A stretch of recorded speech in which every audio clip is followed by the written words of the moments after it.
نماز ایک عبادت ہے. نماز کیا ہے؟ عبادت ہے. اور عبادت انسان کی تخلیق کا مقصد ہے. اللہ سبحانہ وتعالیٰ نے انسان کو اپنی عبادت کے لیے پیدا کیا ہے. اللہ کی عبادت کرنا اللہ تعالیٰ کو بہت محبوب ہے، اللہ کو راضی کرنے والی چیز ہے. اللہ نے مخلوقات کو یعنی جن و انس کو اسی مقصد کے لیے پیدا کیا ہے. جیسا کہ اللہ تعالیٰ کا ارشاد ہے سورۃ الذاریات میں، وَمَا خَلَقْتُ الْجِنَّ وَالْإِنسَ إِلَّا لِيَعْبُدُونَ، اور میں نے جنوں اور انسانوں کو پیدا نہیں کیا مگر اس لیے کہ وہ میری عبادت کریں. اور یہی مقصد دے کر اس نے تمام رسولوں کو بھیجا ہے. تمام رسولوں کی دعوت کیا تھی؟ ان اعبدوا اللہ، کہ لوگوں اللہ کی عبادت کرو، واجتنبوا الطاغوت، اور طاغوت سے بچو. تو جن و انس کو پیدا کرنے میں حکمت کیا ہے کہ ایک اللہ کی معرفت حاصل کریں، اس کے آگے جھکیں، اس کی اطاعت کریں، اس کی فرما برداری کریں. اللہ نے ان کو بیکار اور بے مقصد پیدا نہیں کیا. قرآن مجید میں آتا ہے افحسبتم انما خلقناکم عبثا وانکم الینا لا ترجعون، کیا تم سمجھتے ہو کہ ہم نے تمہیں یوں ہی بیکار پیدا کیا اور یہ کہ تم ہماری طرف لوٹائے نہیں جاؤ گے، واپس نہیں آنا تم کو. تو اس سے یہ پتہ چلتا ہے کہ انسان دنیا میں صرف کھانے پینے، کھیل کود اور صرف خوشی منانے کے لیے نہیں آیا بلکہ اللہ کی عبادت کے لیے آیا ہے. اللہ سبحانہ وتعالیٰ فرماتے ہیں وَمَا خَلَقْتُ الْجِنَّ وَالْإِنسَ إِلَّا لِيَعْبُدُونَ مَا أُرِيدُ مِنْهُمْ مِنْ رِزْقٍ وَمَا أُرِيدُ أَنْ يُطْعِمُونَ إِنَّ اللَّهَ هُوَ الرَّزَّاقُ ذُو الْقُوَّةِ الْمَتِينُ. میں نے جن و انس کو نہیں پیدا کیا مگر اس لیے کہ وہ میری عبادت کریں. مَا أُرِيدُ مِنْهُمْ مِنْ رِزْقٍ، میں ان سے کوئی رزق نہیں مانگتا، میں ان سے رزق نہیں چاہتا، اور نہ یہ چاہتا ہوں کہ وہ مجھے کھلائیں. کھلاتا کون ہے؟ اللہ. بے شک اللہ ہی بے حد رزق دینے والا، طاقت والا، نہایت مضبوط ہے. تو اس لیے ہم سب کو کیا کرنا ہے؟ کس چیز پر زیادہ فوکس کرنا ہے؟ عبادت پر. اب آپ دیکھیے کہ یہاں پر دو لفظ آمنے سامنے لکھیے اپنے نوٹس میں. عبادت کرنا اکول ٹو رزق کمانا. ٹھیک ہے، عبادت کرنا، رزق کمانا. اگرچہ یہ دونوں ہی اپنی اپنی جگہ اہم ہے لیکن عبادت زیادہ اہم ہے. قیامت کے دن یہ تو پوچھا جائے گا کہ انسان کی عبادت کیسی تھی. سب سے پہلا حساب ہی نماز کا ہے، لیکن یہ نہیں پوچھا جائے گا کہ وہ مرتے وقت کتنی جائیداد چھوڑ کر آیا، کتنی پراپرٹی تھی اس کی، کتنا بینک بیلنس تھا، کتنے گھر بنائے تھے اس نے، اور دنیا میں کس نمبر پر تھا. امیر ترین آدمیوں کی جو فہرست ہوتی ہے اس میں سے کون سا نمبر تھا اس کا، یہ تو نہیں پوچھا جائے گا. اور نہ یہ میرٹ ہوگا، اور نہ اس بنا پر کسی کی کوئی قدر اور عزت ہوگی. بلکہ کیا پوچھا جائے گا؟ جس کام کے لیے تمہیں بھیجا گیا تھا، جس مقصد کے لیے تمہیں پیدا کیا گیا تھا، وہ تم نے پورا کیا یا نہیں کیا. تو چلیے ہم دیکھتے ہیں کہ عبادت کا معنی کیا ہے. عبادت کا معنی کیا ہے؟ جیسے نیت کا معنی تھا نا، اسی طرح عبادت کا معنی. نیت کا کیا معنی تھا بولا؟ پختہ ارادہ. جی ہاں، کسی کام کو کرنے کا پکا عزم، پختہ ارادہ. اب عبادت کا بھی لغوی معنی، لغت میں عبادت کا معنی ہوتا ہے عاجزی اور خضوع، کسی کے آگے جھک جانا. عبادت کا لفظی معنی کیا ہے؟ عاجزی اور خضوع، جھکنا. اور شرعی معنی ہے یہ ہر اس چیز کا جامع نام ہے جس کو اللہ پسند کرتا ہے اور اس سے راضی ہوتا ہے. کیا ہے؟ ہر وہ کام جس کو اللہ پسند کرتا ہے اور اس سے راضی ہوتا ہے، خواہ وہ ظاہری یا باطنی اقوال اور افعال میں سے ہو، یعنی خواہ وہ ظاہری عمل ہو یا باطنی ہو، اقوال میں سے ہو یا افعال میں سے ہو. یعنی خواہ دل کی نیتیں یا ارادے ہوں یا زبان سے نکالی ہوئی باتیں ہوں یا پھر باقی اعمال ہوں. ہر وہ چیز جو اللہ پسند کرتا ہے، جس سے وہ راضی ہوتا ہے، چاہے وہ دل کا خیال ہو، چاہے زبان کی بات ہو، اور چاہے ہاتھ یا پاؤں سے کیا ہوا کوئی کام ہو یا باقی اعضاء سے کیا ہوا، آنکھوں سے کیا ہوا، کانوں سے کیا ہوا، ہاتھوں سے کیا ہوا، پاؤں سے کیا ہوا. تو اس میں نمبر 1 دل آ گیا، نمبر 2 زبان آ گئی، اور نمبر 3 پورا جسم آ گیا. سب سے زیادہ امپورٹینس کس کو حاصل ہے؟ دل. نمبر 1 ایک ہی ہے دل جسم میں، نمبر 2 زبان. یہ دونوں مل کے پیر بناتے ہیں. یہ بھی ایک ہے، یہ بھی ایک ہے، اس لیے ان کو الگ الگ اکیلے اکیلے مینشن کیا جاتا ہے، کیونکہ ان کے اعمال الگ الگ ہیں. دل کے بھی اعمال ہیں، نیتیں، ارادے، خیالات، سوچے، گمان، اور زبان کے بھی اعمال ہیں، باتیں اچھی بری سب. اور باقی سارا جسم جو ہے، آنکھیں، کان، ناک، اور جو جسم کے باقی حصے ہیں، ہاتھ، پاؤں، سب کے سب ان سے جو افعال سرزد ہوتے ہیں. ٹھیک ہے. تو یہ عبادت کا لفظ جو ہے دل، زبان اور جوارح سے صادر تمام اعمال میں سے پسندیدہ پر ہوتا ہے. عبادت کا اطلاق دل، زبان اور جوارح سے صادر ہونے والے پسندیدہ محبوب اعمال پر ہوتا ہے. اب عربی میں آپ دیکھیے کتنی مختصر جامع تعریف ہے. ہی اسم جامع لکل ما یحبہ اللہ ویرضاہ من الاقوال والاعمال الظاہرۃ والباطنۃ. ٹھیک ہے. اسم جامع، جامع نام ہے. عبادت ایک لفظ ہے جو جامع ہے، کمپریہنسو ہے. ہر اس چیز پر اس کا اطلاق ہوتا ہے جس کو اللہ پسند کرتا ہے، جس سے راضی ہوتا ہے، چاہے وہ اقوال میں سے ہو یا اعمال ظاہریہ اور باطنیہ میں سے ہو. باطنی اعمال کون سے ہیں؟ دل کے. پھر والعبادۃ تطلق علی شیئین، عبادت کا اطلاق 2 چیزوں پر کیا جاتا ہے. نمبر 1 التعبد، اور نمبر 2 المتعبد بہ. ابھی لکھ لیجئے. الاول التعبد. التعبد کا کیا معنی ہے؟ اطاعت. اور وہ ہے اللہ عز و جل کی محبت اور تعظیم کے لیے، اللہ کی محبت اور عظمت کے لیے ذلت اختیار کرتے ہوئے اس کے احکامات پر عمل کرنا اور اس کی منع کی ہوئی چیزوں سے اجتناب کرنا. تعبد ایک عمل ہے، رائٹ؟ تعبد کیا ہے؟ عمل. کیا عمل ہے یہ؟ کہ اللہ کی محبت اور عظمت کے احساس کے ساتھ اس کا حکم ماننا اور اس کی منع کی ہوئی چیزوں سے بچنا پوری عاجزی کے ساتھ.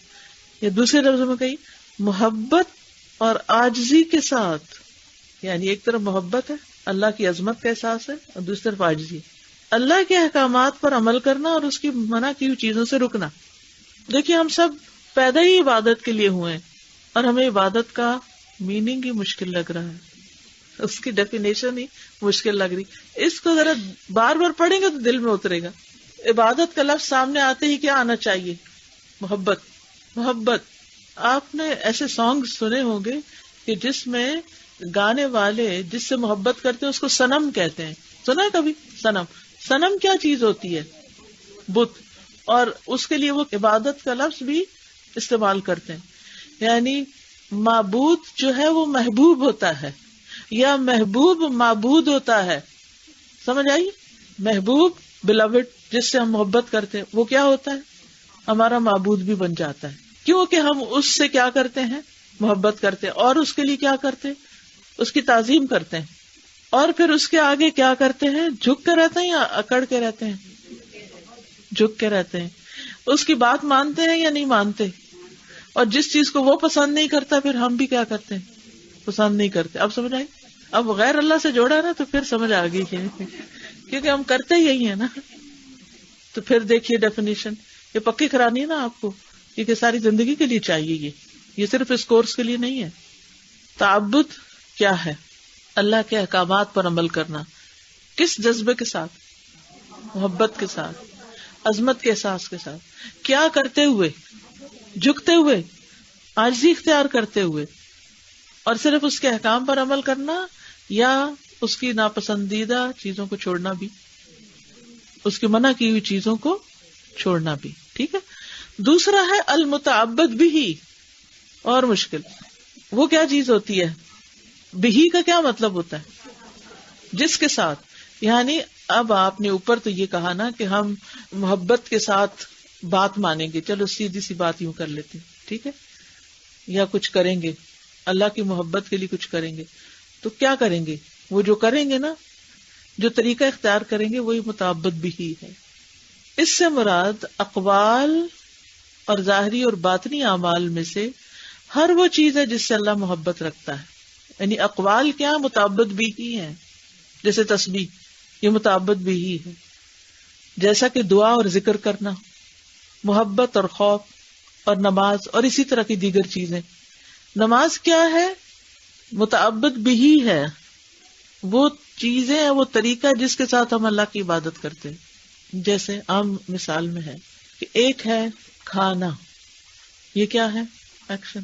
اور ایک ہے کھانے کا آلہ، جیسے چمچ ہے مثلا، ٹھیک ہے، تو آپ کھانا کس کے ساتھ کھاتے ہیں؟ چمچ، ایک ذریعہ، ایک واسطہ.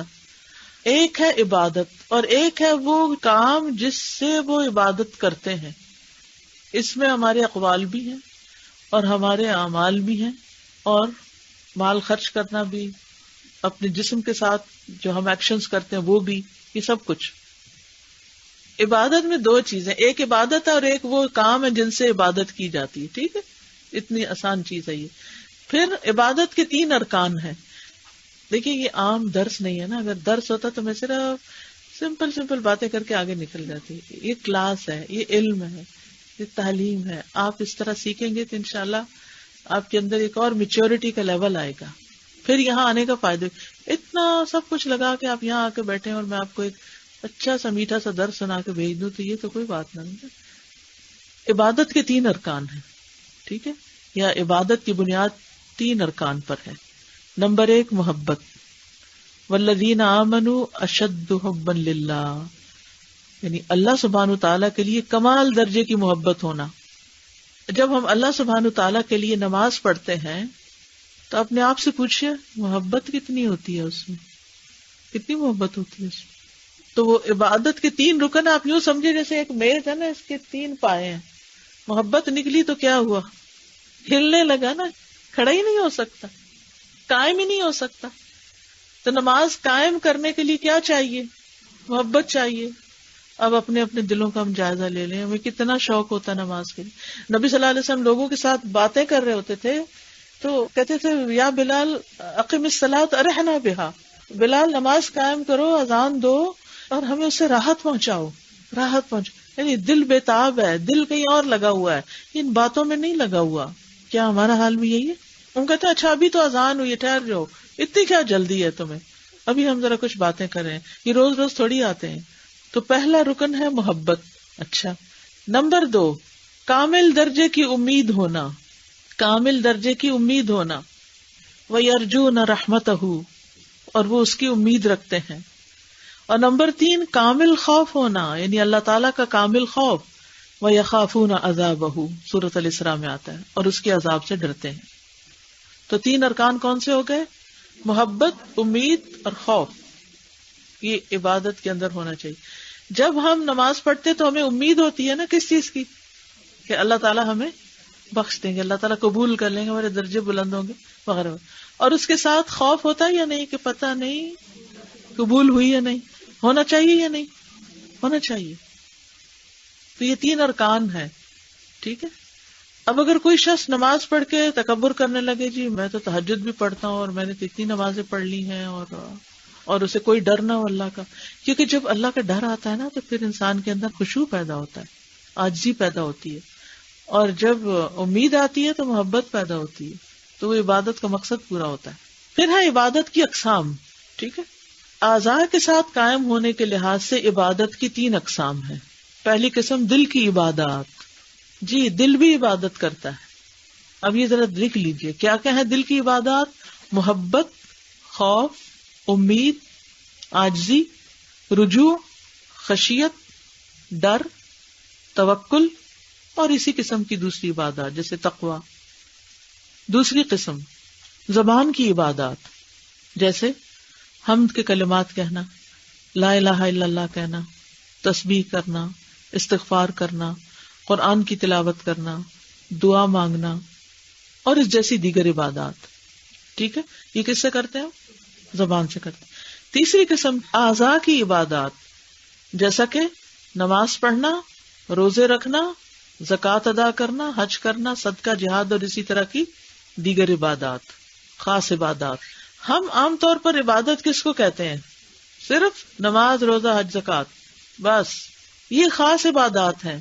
اور عام عبادات میں کیا کیا شامل ہے؟ ہر اچھا عمل جس کے پیچھے اللہ کی رضا مقصود ہو، محبت کے ساتھ کیا ہوا ہو اور ڈرتے ہوئے کیا ہو، امید بھی ہو اور خوف بھی ہو. اس میں اسم جامع لکل ما یحبہ اللہ ویرضاہ، ہر چیز جو اللہ تعالیٰ کو پسند ہے نا وہ کرنا عبادت ہے. ہر چیز پر عبادت میں آ جاتا. 24/7 کا ہر عمل عبادت ہے اگر نیت اچھی ہے، اللہ کی رضا مقصود ہے.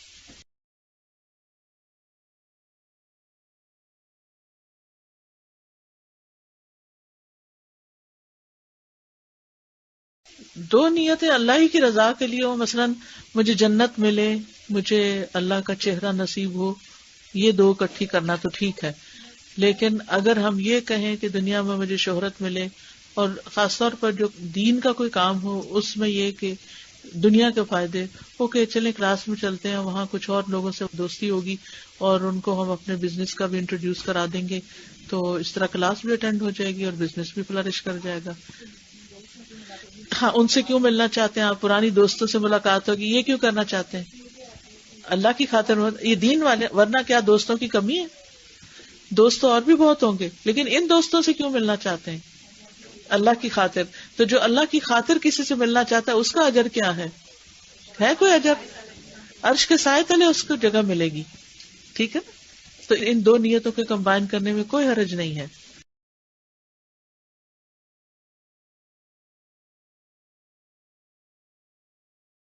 اب عبادت کی اہمیت کیا ہے؟ جیسے پہلے بھی ہم نے دیکھا کہ عبادت اللہ کا حق ہے. آسمان اور زمین کے رہنے والوں پر اللہ کا حق ہے کہ وہ اس کی عبادت کریں اور کسی کو بھی اس کے ساتھ شریک نہ ٹھہرائیں.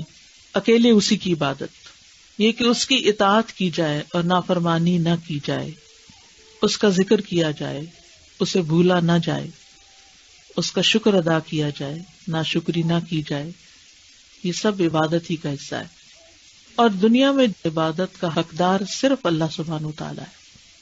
جن سے بھی مانگا گیا ان میں سب سے زیادہ سخی وہی ہے. جو بھی کسی کے مالک ہوئے وہ ان میں سب سے زیادہ رحم کرنے والا ہے. جتنے بھی دینے والے ہیں وہ ان میں سب سے زیادہ کرم نوازی کرنے والا ہے. جتنے بھی فیصلہ کرنے والے ہیں ان میں سب سے زیادہ انصاف کرنے والا وہی ہے. سب اچھے نام اور بلند صفات اسی کے لیے ہیں. بہت زیادہ بخشنے اور بے حد رحم فرمانے والا ہے. اور اس کے علاوہ بھی اس کی بے شمار صفات ہیں. تو جس کی اتنی صفات ہیں پھر ہمارے لیے لازم ہے کہ ہم اس کے آگے جھک جائیں.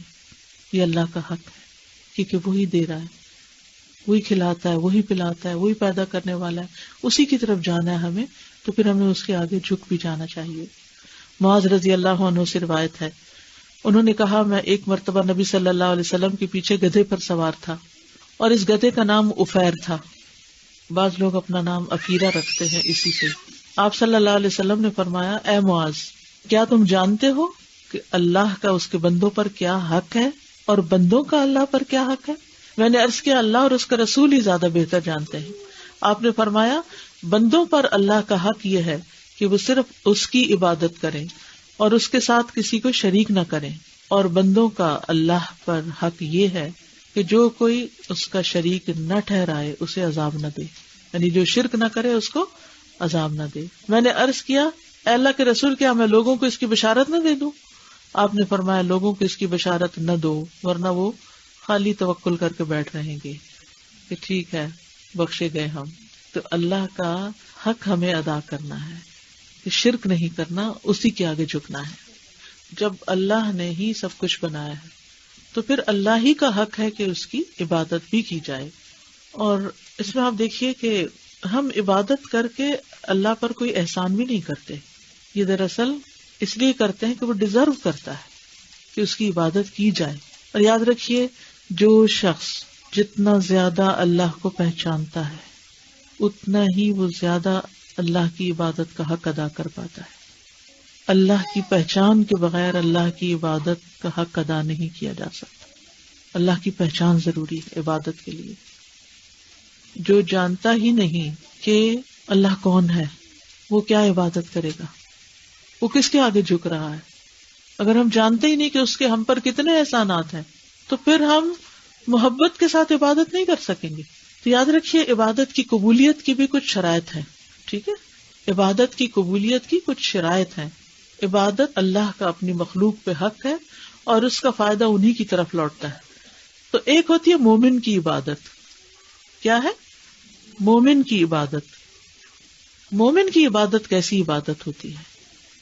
ان طریقوں کے ساتھ عبادت جو اس نے مقرر کیے ہیں. مشروع کیا مطلب مقرر کیے ہیں, اور یہی عبادت قبول ہے. یعنی اللہ کی عبادت کون سی قبول ہوتی ہے؟ جو ان طریقوں کے مطابق ہو جو اللہ نے مقرر کیے ہیں. مثلاً اگر کوئی شخص نماز پڑھے لیکن اپنی مرضی کے کام کرے, اس میں اپنی مرضی کا سجدہ اور رکوع کرے, تو ایسی نماز قبول ہے یا نہیں؟ نہیں. کیوں؟ کیونکہ وہ اللہ کے بتائے ہوئے طریقے کے مطابق نماز نہیں پڑھ رہا. ٹھیک ہے, تو پہلی ہے مومن کی عبادت, دوسری ہے بدعتی کی عبادت, بدعت کرنے والے کی. اور جس نے اللہ اکیلے کی عبادت ان طریقوں کے بغیر کی جو اس نے مقرر کی ہے تو وہ بدعتی ہے اور اس کی عبادت ریجیکٹڈ ہے. بدعت کے متعلق کیا حکم آتا ہے کہ ہر وہ کام جس پر ہمارا حکم نہیں وہ کیا ہے؟ رد ہے, مردود ہے. تیسرا ہے مشرکین کی عبادت. مشرک کی, جو اللہ کی عبادت کے ساتھ ساتھ کسی اور کی بھی عبادت کرے. وہ اللہ کے لیے نماز پڑھ رہا تھا, کوئی اور آیا تو اس نے اس کو بھی دکھانے کے لیے نماز شروع کر دی. یہ شرک خفی ہو گیا نا. تو یہ مشرک کی عبادت ہے اور اس کی عبادت مردود ہے. وہ شریک کر رہا ہے نا اللہ کے ساتھ دوسرے کو بھی, وہ عبادت مردود ہے. پھر کافر کی عبادت, جو اللہ کے سوا کسی اور کی عبادت کرے, یعنی اللہ کی نہ کرے کسی اور کی کرے, تو وہ کافر ہے. اور غیر اللہ کی عبادت کیا ہے؟ مردود ہے. پھر ہے منافق کی عبادت. منافق بھی عبادت کرتا ہے لیکن ظاہر میں کرتا ہے بس, باطن میں اللہ کا انکار کرتا ہے, دل سے نہیں مانتا, تو اس کی عبادت بھی کیا ہے؟ مردود. تو منافق کی عبادت مردود, کافر کی عبادت مردود, مشرک کی عبادت مردود, بدعتی کی عبادت مردود, اور مومن کی عبادت مقبول. مومن کی عبادت کیسی عبادت ہوتی ہے؟ جو ان طریقوں کے مطابق جو اللہ تعالیٰ نے مقرر کیے ہیں. تو یاد رکھیے کہ اللہ کی عبادت میں کسی کو شریک نہیں کرنا. عبادت کی قبولیت کی دو بڑی شرائط ہوئی. نمبر 1 خالص اللہ کے لیے, اور نمبر 2 مقرر طریقوں کے مطابق. کیونکہ حضرت عائشہ کہتی ہیں کہ رسول اللہ صلی اللہ علیہ وسلم نے فرمایا, من احدث فی امرنا ھذا ما لیس فیہ فہو رد. جس نے ہمارے اس دین میں کوئی ایسی نئی رسم پیدا کی جو اس میں نہیں تھی تو وہ مردود ہے, رد, ریجیکٹڈ. یعنی جو طریقہ ہم نے مقرر ہی نہیں کیا, تم اس طریقے پہ کام کر رہے ہو تو وہ قبول ہی نہیں, ریجیکٹڈ ہے. مثلاً آپ کسی کو کوئی سیمپل دیتے ہیں کہ ہمیں اس کے مطابق پروڈکٹ بنا دو, کوئی فیکٹری ہے چیزیں بناتی ہے, تو آپ ان کو کہتے ہیں کہ ہمیں پانی کی بوٹل بنا دیں اس سائز کی, اس رنگ, اس شکل, اس ڈیزائن کی. پورا یہ ڈیزائن تیار ہوتا ہے ہر چیز, اور پھر آپ وہ فیکٹری کو, لیکن جس وقت مال بن کے آتا ہے تو نیلے کی جگہ پیلا لگا ہوا ہوتا ہے, آپ کیا کریں گے؟ ریجیکٹ کریں گے؟ کبھی ہوا ایسا دنیا میں؟ بہت بار, کیونکہ وہ اس طریقے کے مطابق نہیں تھی جس کے مطابق آرڈر کیا گیا تھا. ہمیں بھی جس طریقے کے مطابق نماز کا حکم دیا گیا, اگر ہماری نماز اس طریقے پر نہیں تو کیا ہے؟ ریجیکٹڈ. یہ یاد رکھنے کی بات ہے. تو ہم یہ کورس کیوں کر رہے ہیں؟ تاکہ ہمیں صحیح طریقہ پورے دلائل کے ساتھ پتہ چلے کہ ہم نے کیا کرنا ہے کیا نہیں کرنا. اب یہ ہوتا ہے کہ بعض اوقات ہم نماز پڑھ رہے ہوتے ہیں اور خوب اپنی من مانیاں کر رہے ہوتے ہیں, اس میں کبھی دوپٹہ ہی ٹھیک نہیں, کبھی وہ باریک ہے, کبھی ٹخنے ننگے ہیں, کبھی لباس ٹائٹ ہے, کبھی وضو ہی ڈھنگ کا نہیں کیا ہوا, کبھی قبلے کی طرف ہی رخ کرنے کا نہیں, کبھی کھڑے ہونے کے بجائے بیٹھ کے نماز پڑھنے, اور اگر کوئی منع کر دے تو سیخ پا ہو جاتے ہیں, ناراض ہو جاتے ہیں کہ شکر نہیں کرتے ہم پڑھ رہے ہیں, تم پر بھی احسان ہے اور اللہ پر بھی احسان ہے.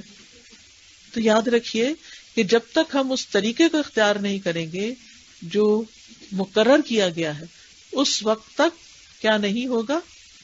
قبولیت نہیں ہوگی. تو عبادت کے کچھ اصول ہوتے ہیں. نمبر 1 اخلاص.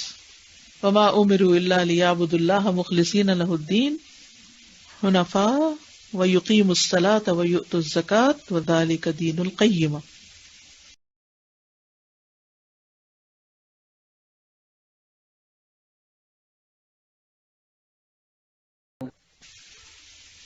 نمبر 2، دوسری شرط اسے اللہ نے مشروع کیا ہو. قرآن مجید میں آتا ہے ثم جعلناک علی شریعۃ من الامر فاتبعها ولا تتبع اہواء الذین لا یعلمون انہم لن یغنوا عنک من اللہ شیئا فإن الظالمین بعضهم اولیاء بعض واللہ ولی المتقین. اب یہ دلیل ہے کہ اس طریقے کے مطابق کام کرنا ہے جو اللہ نے مقرر کیا. سورۃ الجاثیہ آیت نمبر 18-19 نمبر لکھ لیں، آیت گھر جا کے مکمل کریں، آیت مکمل کیجئے. Home work. ثم جعلناک علی شریعۃ من الامر، ترجمہ ہے اس کا پھر ہم نے تمہیں دین کے معاملے میں ایک واضح راستے پر لگا دیا، اسی پر چلو اور ان لوگوں کی خواہشات کے پیچھے نہ چلو جو نہیں جانتے. بلا شبہ وہ اللہ کے مقابلے میں ہرگز تمہارے کسی کام نہیں آئیں گے، اور یقیناً ظالم لوگ ان کے بعض کے دوست ہیں اور اللہ متقی لوگوں کا دوست ہے. نمبر 3، اس طریقے کی وضاحت رسول اللہ صلی اللہ علیہ وسلم نے کی ہو. یعنی قرآن میں جیسے حکم ہے نماز پڑھو تو اس کی وضاحت کس نے کی ہے؟ نبی صلی اللہ علیہ وسلم نے. اس طریقے کی وضاحت نبی صلی اللہ علیہ وسلم نے کی ہو. یاد رکھیے عبادت کا نمونہ اور عبادت کی وضاحت کرنے والے خود رسول اللہ ہوں صلی اللہ علیہ وسلم. وما آتاکم الرسول فخذوہ وما نہاکم عنہ فانتہوا واتقوا اللہ ان اللہ شدید العقاب. اور جو رسول تمہیں دیں وہ لے لو اور جس سے روکے رک جاؤ، اور اللہ سے ڈرو، یقیناً اللہ بہت سخت سزا دینے والا ہے. نمبر 4، امید اور خوف کے ساتھ عبادت ہو. کیا ہو؟ امید اور خوف کے ساتھ عبادت ہو. پیغمبروں کے بارے میں آتا ہے کہ انہم کانوا یسارعون فی الخیرات ویدعوننا رغبا ورہبا وکانوا لنا خاشعین، کہ بے شک وہ نیکیوں میں جلدی کرتے تھے اور ہمیں رغبت اور خوف سے پکارتے تھے. یعنی نیک کام کر کے بھی ان کے اندر رغبت بھی ہوتی تھی، خوف بھی ہوتا تھا، ڈر بھی اور امید. رغبت امید کو کہتے ہیں. اور وہ ہمارے لیے عاجزی کرنے والے تھے. نمبر 5، عبادت مشروع اوقات اور مقدار سے ہو. کس سے ہو؟ مشروع اوقات. وہ کون سے ہوتے ہیں؟ فجر کب پڑھی جائے گی؟ سورج نکلنے سے پہلے. اور اگر کوئی روٹین ہی بنا لے کہ جب اٹھیں گے پڑھ لیں گے تو یہ کیا ہے؟ یہ پھر عبادت نہیں ہے، اپنی منمانی ہے. مقرر مقدار کے مطابق ہو. 2 رکعتیں ہیں تو 2 ہی پڑھنی ہے، 4 نہیں پڑھنی. زیادہ ہوشیار نہیں بننا، اسمارٹ نہیں بننا کہ ہم تو 4 بھی پڑھ لیتے ہوتے ہیں. آپ صرف 2 پڑھتے ہیں. جی 2 ہی ہیں. اوقات اور مقدار دونوں. ان الصلاۃ کانت علی المؤمنین کتابا موقوتا الحج اشہر معلومات. نمبر 6، بلوغت سے وفات تک عبادت. وَاعْبُدْ رَبَّكَ حَتَّى يَأْتِيَكَ الْيَقِينُ. یہ نہیں کہ اب اصل میں بوڑھی ہو گئی ہوں نا، اب تو نماز چھوڑ دی ہے میں نے. نہیں، اب کیا کریں، اب تو اٹھا ہی نہیں جاتا، اب کیا نماز پڑھنی ہے. نہیں اٹھا جاتا، بیٹھ کے پڑھ لو. اب تو گھٹنے ہی چلے گئے ہیں تو اب کیسے کھڑے ہوں؟ تو کوئی بات نہیں، کرسی پہ بیٹھ جائیں. اب تو نیچے سجدے میں جائے تو اٹھا نہیں جاتا، کوئی بات نہیں، اشارے سے پڑھ لیں. ٹھیک ہے نا. تو موت تک بستر مرگ پہ بھی پڑے ہوئے ہیں، تب بھی اگر ہوش ہے. آپ نے دیکھو کہ کئی لوگ قومے میں بھی ہوتے ہوئے نماز کے اوقات میں اشارے کر رہے ہوتے ہیں نماز کے. اور ہم دیکھو کچھ لوگ، کبھی آپ کو بھی ہو سکتا ہے یہ خواب ہے کہ خواب میں نماز پڑھ رہے ہیں اور بڑی مشکل سے آپ سارے کام کر رہے ہوتے. چونکہ نیند میں ہے نا تو وہ ہاتھ اٹھانا اور رکوع اور سجدہ، لیکن آپ کر رہے ہوتے ہیں کیونکہ وہ فکر ہوتی ہے نا. پھر اگلا ایک اہم حصہ یہ ہے کہ عبادات میں مختلف لوگوں کے مختلف حالات ہوتے ہیں. اب اپنے آپ کو دیکھنا ہے ہم کہاں ہیں. 3 طرح کے لوگ ہوتے ہیں عبادت کے اعتبار سے. نمبر 1، السابقون، سبقت لے جانے والے. یہ وہ لوگ ہیں جو فرائض اور مستحبات بجا لاتے ہیں. یعنی صرف فرض نماز نہیں پڑھتے، سنت نفل سب کچھ پڑھتے ہیں. نمبر 2، میانہ روی کرنے والے جو صرف فرض پڑھتے ہیں. اکثر لوگ کہتے ہیں وہ سعودی عرب میں صرف فرض پڑھتے ہیں.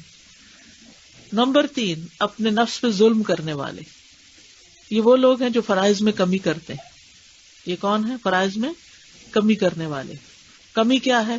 جیسے وضو یا نماز کے ارکان میں سے کوئی رکن چھوڑ دینا یا واجبات میں کوئی کمی کر دینا.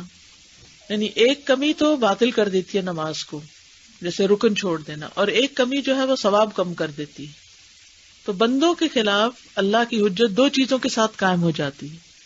پہلا جو کچھ اللہ نے نازل کیا ہے اس کا علم ہونا، دوسرے اس پر عمل کرنے کی قدرت حاصل ہونا. لہذا کوئی عاجز یا مجنون ہے اس کے لیے نماز نہیں، فاسد العقل کے لیے بھی نہیں. سورۃ فاطر کی جو آیت نمبر 32 اور 33 ہے، ان دو آیتوں سے پتہ چلتا ہے کہ عبادت کے اعتبار سے لوگوں کی 3 قسمیں ہیں. بہت پسندیدہ آیات میں سے سورۃ فاطر کی آیتیں جو ہیں 32 اور 33. پھر ہم نے اس کتاب کے وارث اپنے وہ بندے بنائے جنہیں ہم نے چن لیا، پھر ان میں سے کوئی اپنے آپ پہ ظلم کرنے والا ہے. کون ہے وہ؟ جو کوتاہی کرے، یا تو رکن چھوڑ دے یا کوئی مستحب چھوڑ دے. اور ان میں سے کوئی میانہ رو ہے جو صرف فرض تک رہے، اور ان میں سے کوئی نیکیوں میں آگے نکل جانے والا ہے اللہ کے حکم سے. یہی بہت بڑا فضل ہے. ہمیشگی کے باغات جن میں وہ داخل ہوں گے، ان میں انہیں سونے کے کنگن اور موتی پہنائے جائیں گے، ان کا لباس ان میں ریشم کا ہوگا. سبحان اللہ. یعنی دنیا کے معاملے میں ہم آگے جانا چاہتے ہیں. ہر سجدہ جو ہے وہ درجہ بلند کرتا ہے.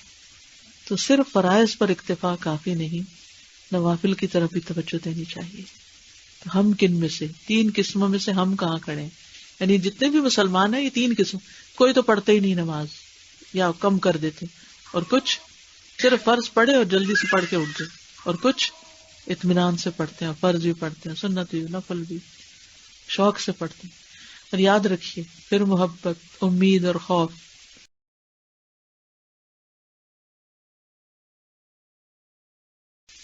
الذی احلنا دار المقامۃ من فضلہ لا یمسنا فیہا نصب ولا یمسنا فیہا لغوب.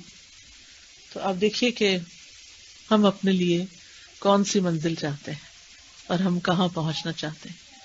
اگر ہم چاہتے ہیں کہ واقعی بلند درجات ہوں تو نماز کو اچھی طرح سیکھیے، اس کے لفظوں کو بھی، اس کے معنوں کو بھی، اس کے طریقے کو بھی، اس کے دلائل کو بھی، اور سکون سے پڑھیے. کیونکہ اللہ نے ہمیں پیدا ہی اپنی عبادت کے لیے کیا، اور ہمارا جسم ہی ایسے بنایا کہ ہم واقعی قیام، رکوع اور سجود سب کچھ کر سکیں. مخلوقات میں سے جتنی اور مخلوقات ہیں، یعنی جنوں کو تو ہم نے دیکھا نہیں، ان پہ بھی نماز فرض ہے، لیکن باقی مخلوقات جو ہیں، مویشی جانور دیکھ لیے، پرند چرند دیکھ لیجیے، کوئی 4 پاؤں پہ کھڑا ہی کھڑا ہے، کوئی لیٹا ہوا ہے، پیٹ کے بل چلتا ہے، کوئی رینگنے والا جانور ہے، کوئی رکوع کی حالت میں ہے، کوئی سجدے کی حالت میں ہے، کوئی صرف قیام کی حالت میں ہے. ہمیں اللہ نے ایسا جسم دیا کہ ہم یہ تینوں کام کر سکتے ہیں. تو پھر ہمیں کیا کرنا چاہیے؟ اپنی تخلیق کے مقصد کو پورا کرنا چاہیے.